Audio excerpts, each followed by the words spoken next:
Hello everyone, my name is Kitetsu and welcome back to my channel. So I assume you all woke up as excited as I was this morning with all of the new pre-orders going live for the Daughters of Khaine. We know exactly what units we can pre-order, we know what all of the reboxings are, we know exactly what the prices are, like completely confirmed, and most importantly of all, we know what the War Scrolls are going to be like. So for those of you who were wondering, we've had the Battle Tome announced for £25, Morathi is £80 as we expected. The Witch Elves have been reboxed and I think it's a bit of a shame they weren't slightly cheaper, but never mind. We've also got the Doomfire Warlocks, which are £20, which I think is pretty decent. And we have the Cauldron of Blood and Bloodrack Shrine kits reboxed, and I'm very excited about these because there's just so many different things you can build and make from this kit, with a firm favourite of course being the Iron Avatar of Cain. Then we've got the dice, which are £12.50, and I believe that's what I said a while back in my predictions of how much it was going to cost.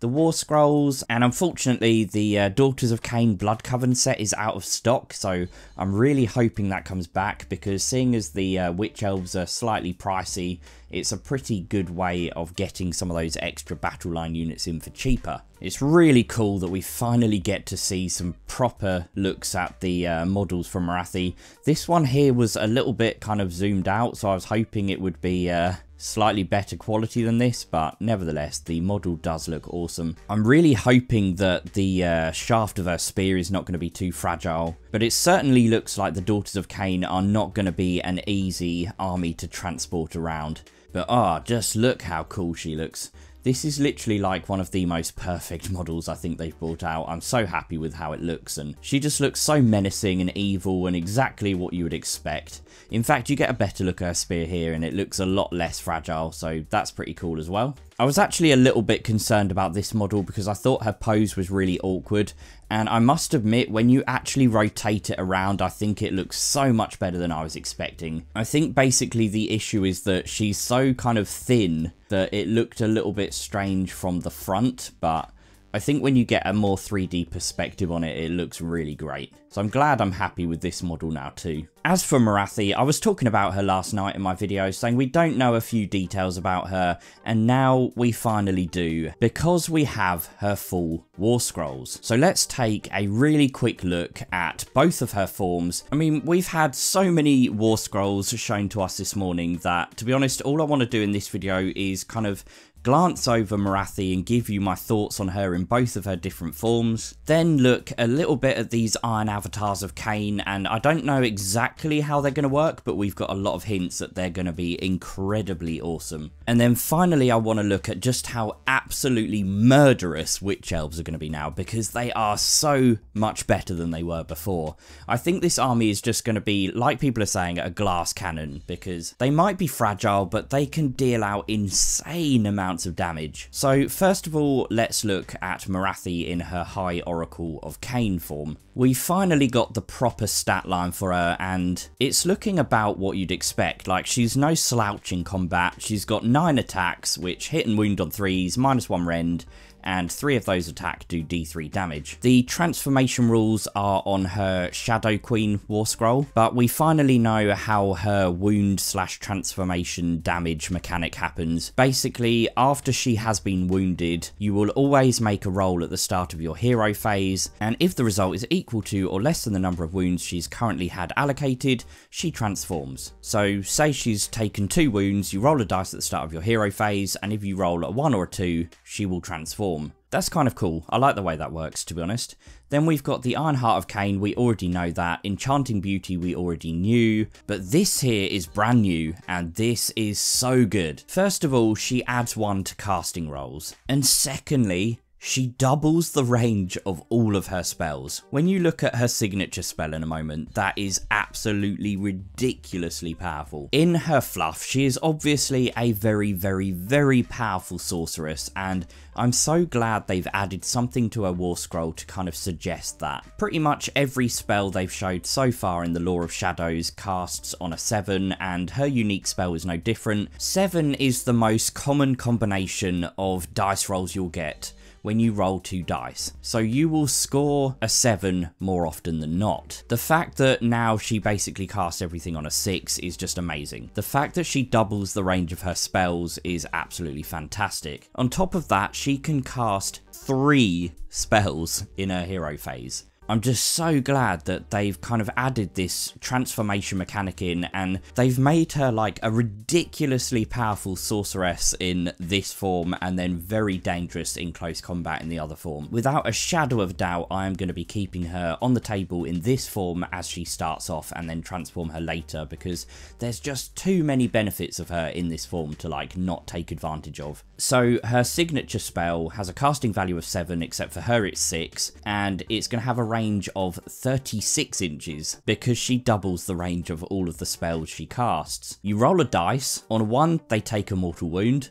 On a 2 or 3 they suffer D3 mortal wounds, but on a 4+ they suffer D6 mortal wounds. That's a 50% chance of doing D6 mortal wounds at a range of 36 inches. Like, just keep her at the back and have her killing people with that spell. That will definitely get the job done. Then she's got this amazing command ability, which I've already talked about before. I'm not going to run over it again in any detail, but it pretty much lets 2 units attack twice or shoot twice in a turn. So it's amazing, basically. Okay, so that was her in her High Oracle of Cain form. Let's take a quick look at her in her Shadow Queen form. We finally got the missing pieces of information, so I won't run over absolutely everything again, but let's just point out the blanks that we didn't have before. First of all, she has an amazing movement stat, like 14 inches, that's over a foot, so that's really good. And as for Heartrender, it makes 6 attacks when she's at full health, which is actually more than I was expecting. There was a part of me that was really worried that they were just going to give her 3 attacks for Heartrender, and I don't know why I thought that, but doubling that up to 6 makes her significantly more potent in combat, especially when they're at -2 rend and do 3 damage each. Say you had the most lucky rolls in the world and you managed to get all of those attacks to hit and wound. The rend will chop through all but the best armor, and then you're going to do 6 times 3 damage, which is a potential 18 damage. Like, that is absolutely monstrous. And then she's basically got a small extra unit of attacks with her Crown of Serpents. And as I was hoping, her Envenomed Tail is absolutely disgusting because it does 6 damage. Again, like I was saying before, everything about how good Morathi is in combat came down to those missing blanks, and I was hoping that that would be 6, and there was a part of me thinking it would be because it kind of reminded me of the Spirit of Durthu's sword. But it's nice to know that that is so dangerous. Obviously, we have to take into account that she can't be healed, so she's not going to stay that dangerous for quite that long, but even so, you've got D6 damage all the way down to like 7 wounds suffered, so that's really cool. Next, she can obviously fly, having those huge wings. I really like the transformation rules for Morathi. Like, they're nice and detailed, so there's no real ambiguities, but the best thing of all is the fact that if you need to transform her at a moment's notice and there's no room for her, you simply move her to a spot where there is room. And if that's so far away that you've moved more than 14 inches, then she just can't move in the next phase. So I'm a massive fan of that rule. I kind of get the lore reasons behind why it works for the Kharadron Overlords, but I don't know if you remember, but with them, if you destroy their ironclad and there's no room for them to depart, they basically all just jump into the weapons of their enemies and die. And I get why that works, but it's very frustrating, and it's nice to know that she can just move as far away as she wants. She will be able to transform without issue. This thing is a bit of a double-edged sword though, because any wounds you take in her first form don't just transfer across, they actually double. So you're going to have to be literally doubly careful about when you choose, if at all, to transform her. Like, some people really will want to just transform her right away at the start of the battle, because if you take 3 wounds, as it says here, in her High Oracle of Cain form, she will have lost 6 wounds by the time she's in her Shadow Queen form. Now, we already knew this, but she will lose her command ability if she transforms, and she also loses the Enchanted Beauty and Sorceress Supreme abilities. So she's nowhere near as good at spell casting, and I believe she can, yeah, it says here, she can only cast and unbind 1 spell. So she's less than a third as good at magic, but she does keep that incredible spell that we just read about earlier. So overall, I absolutely love the model. It's just so cool that we've got these two models that are so different to one another, and I know she can't transform back from her Shadow Queen form to her first form, but choosing when to make that transformation is going to be a critical decision in your game.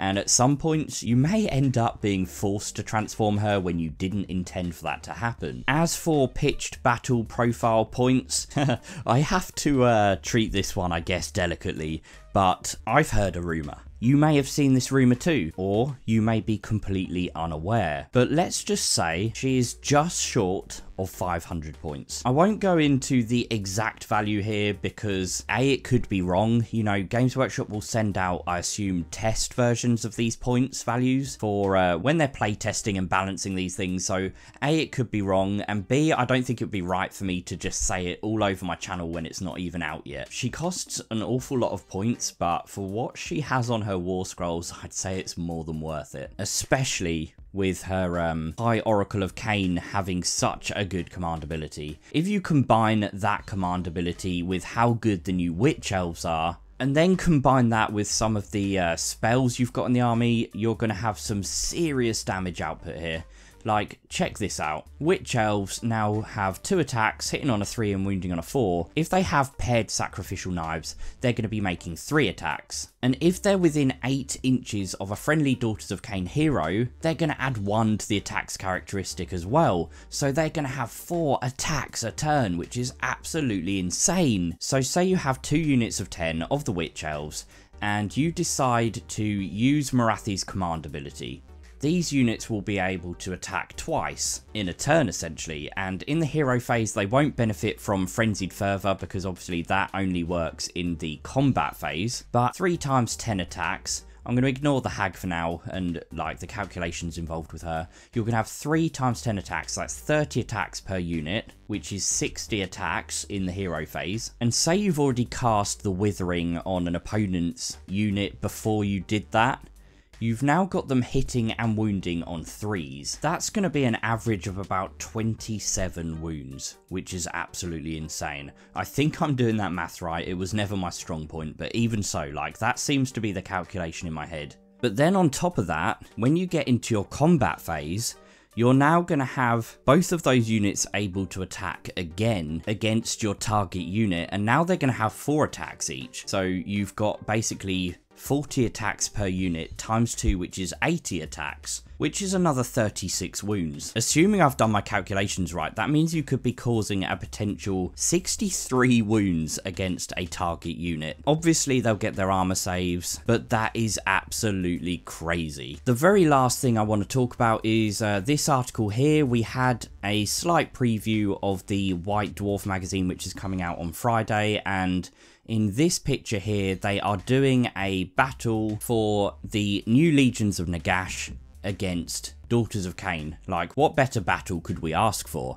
But the one thing I noticed is if you zoom in enough on this picture, and I apologise for the fact this is very blurry, but you can just about read what they're saying about the avatar of Cain here. And basically the avatar of Cain is facing off against none other than Manfred, who is an absolute beast in combat. But it looks like the avatar is just totally getting the upper hand on him. So it says that the avatar of Cain has been activated in the hero phase, and now we actually know what that means by looking at one of the war scrolls we saw this morning. I assume they're going to get a separate war scroll too, but I'll talk about that in a minute. So the avatar of Cain is activated. Manfred attacks first, and he only causes 3 wounds on the avatar, none of them with his particularly good sword, so I'm guessing that was slightly unlucky.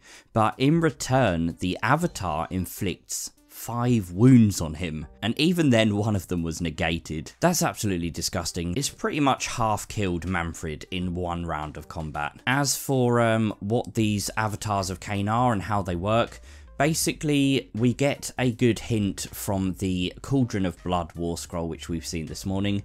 They have an avatar of Cain's sword which makes 4 attacks hitting and wounding on 3s, and they do 3 damage each, which is absolutely insane.